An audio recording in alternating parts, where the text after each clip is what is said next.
What's up, guys? Sloppy Joe here. So I'm going to do my first update on, well, actually I think it's a second update on my my EAA Tenfolio 10mm Match Witness Super Bonus Deluxe.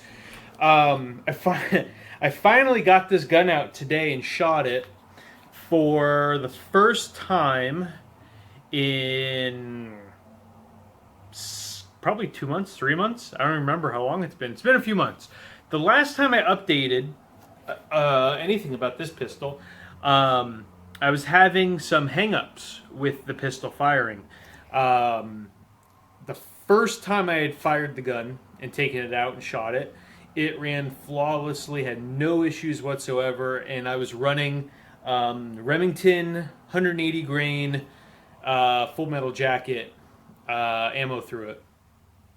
And then what I learned was I converted over and I was shooting, the next time I went out and shot, I was shooting 180 grain Underwood ammo, which was noticeably more powerful. It created quite a bit more felt recoil in the pistol, but it didn't run really well. And at the time, I was tinkering with the recoil springs and the firing pin springs. So I had bought some extra springs from Wolf, and I was tinkering with heavier weight springs, lighter weight springs, all that. And I happened to run into an issue where the bullet themselves, the bullet head, was basically, it was hitting the feed ramp. So imagine this is the feed ramp. So the bullet head would come into the feed ramp, and instead of hitting and then chambering, it was hitting the feed ramp and then just plunging in and stopping. So what I had done at the time was I polished the feed ramp, took a Dremel with some flits and polished the feed ramp, and I just haven't shot the gun since I did that. So I had nothing to update as far as if that worked or not. So I got out today. Today was an off day for the gym, so I decided I'd go to the gun range at lunchtime. So I got out. I brought a box of Underwood 180 grain, 1,300 feet per second rated ammunition, and I also brought a box of 165 grain rated for 1,400 feet per second. And I left the heaviest springs that I had bought from Wolf in the gun, and I believe the heaviest I bought were 22 pound. Yeah, 22 pound springs. So that's what was loaded, or that's what was installed in the pistol when I shot today. And I'm happy to report it fired flawlessly. I didn't have any issues, no hang-ups, nothing of the sort. It just ran really well, very snappy. Handled both loads just fine. I noticed the, let's see if I can get this to stand up. Maybe not. No, I'm not that cool. Anyway, I noticed the 165 grain, at least to me, felt a little snappier, felt like it had a little bit more oomph, and that might be because of the extra 100 feet, foot per second, and the lighter load. It might create just that extra little bit of snap. I don't know. I'm not a professional in those regards, but the 165 grain felt a little snappier. It sounded a little louder, and it was more accurate. At least for me, my initial findings once again, because it had been several months since I fired this pistol, it took me about half a box of ammo to kind of dial back in and figure out, remember where the sights need to be and my trigger pull, and basically just to get comfortable with the pistol again. But once I dialed myself back in, it was shooting real nice. I didn't save the targets. I threw them out. I was concentrating more on collecting my brass, and then I'd shoot out a target, crumble it up, and throw it away. But I warmed up at 7 yards, moved out to 10, and then I was shooting at 25 yards towards the end of my range trip.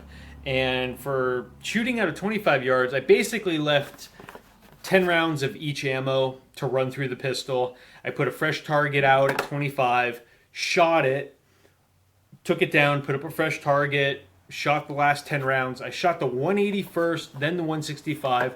The 165 I grouped a lot tighter. At 25 yards with the 180, and really taking my time. I will say I was taking my time to really shoot good groups. I'm going to go off memory, but I think with the 180, I was shooting about probably 6 to 7 inch circle. It wasn't really in a scattered circle. It was more in a kind of a weird line. And then with the 165 grain, I had a little bit more confidence shooting that ammo. I found it to be more accurate, at least for me, through this pistol. And the last 10 rounds of that shot real nice and tight. It was probably more in the 5-inch range, if I remember correctly. It was a little bit tighter. I mean, I'm certainly not going to sit there and tell you, I was shooting quarter-size groups at 25 meters with my pistol. Maybe some guys shoot that good. I know I don't. So if I can shoot, salad plate size groups at 25 meters, I will take it. So again, both ammunition, both weights fired flawlessly in the gun. I had no hangups, no issues. I didn't feel like the bullet was trying to drag. I didn't feel like it was dragging across the feed ramp. So it felt real smooth, actually. Everything worked great. So my confidence in this pistol is greatly increased back to where I had hoped it would have been. Because when I bought it, I had high hopes, and it's definitely a more accurate pistol than I'm capable of. If I really take my time and let's say lean against something and hold my breath and fire real slow and crisp, it definitely shoots pretty much where you want it to go.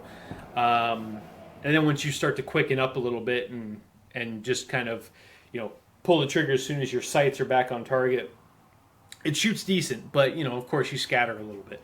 But that all being said, the pistol fired fine. Worked great. I'm going to see. Let me grab a rag.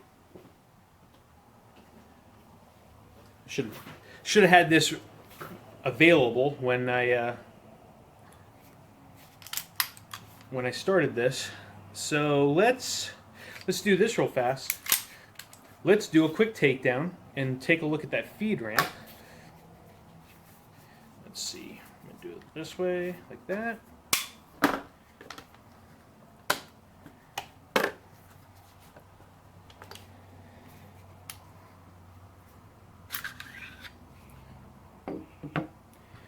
Let's see. Oh, this is going to be more difficult than I thought. Because if you recall, in one of my early videos taking this down, this metal guide rod, unlike some of the CZ variants where it's plastic, this metal guide rod does not bend and flex very easily. So getting this all apart is kind of a chore. But we'll do it anyway because I'm going to have to clean the gun. Let's see. There we go. So you can see the feed ramp.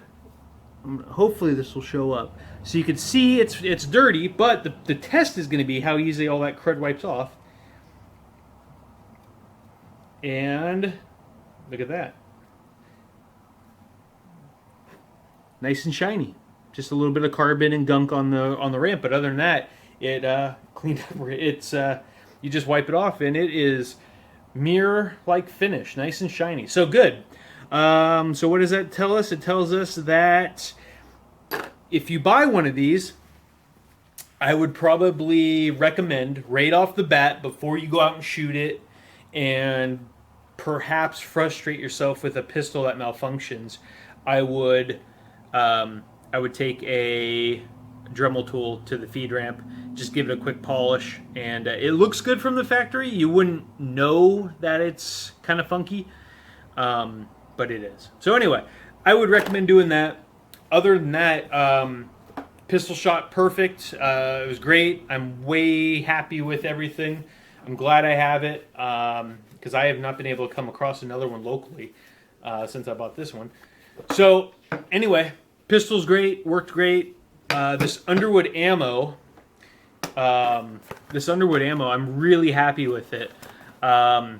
Prices on this have gone up steadily, not by leaps and bounds, but it's gone up a little bit since I started buying it back in January when I bought the pistol. When I first came across it in January, it was at $25-26 a box. It's crept up to almost 30, which is kind of a bummer, but it's better than buying the underpowered factory load stuff that Remington and the other people put out. I find that stuff to be very underpowered. It feels like shooting 40. I think you're paying a big premium for 10 millimeter Remington or whatever it is. You're basically paying for a 40 caliber load, but it just says 10 millimeter on the box. Therefore, it now has to be $15 or $20 more expensive than 40. So I don't mind paying that extra if I know I'm going to get the full factory load. So anyway, I've also got put away. I have to get it out. I've got several different loads from Underwood in this 10 mil, besides the 180 and the 165. So I'm going to play around with the ammo a little bit more, and like I said, I really like the performance of the 165. I've got some 200, and I believe I have some 155 grain. I think I have some of that put away. I have to find out. Anyway, so it's summertime almost in Seattle, so expect some more shooting finally. I got some cool things planned for the summer now that the decent weather is here. Didn't shoot much all winter. I think I've said that is we discovered skiing, my wife and I, so we did that all winter. So not a lot of winter shooting, just skiing. But I bought ammo, so I have ammo for the summer, so we're good to go there. Anyway, so that's the update on the Tangfolio EAA Witness Match 10 millimeter.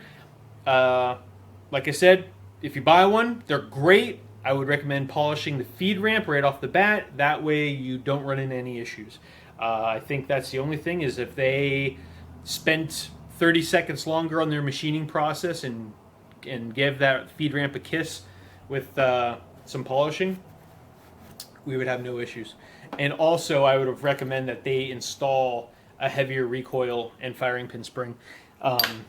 The factory one, it's pretty limp. It's a very, very soft spring. I think it's too soft for once you start shooting the full power loads. So definitely look into that. I think these Wolf springs were like $9 or $10, so it's worth the investment. So anyway, that's it, guys. Enjoy. Keep it in the lookout for more stuff upcoming, and get out there, start shooting. Summertime. Be safe, and take care of one another.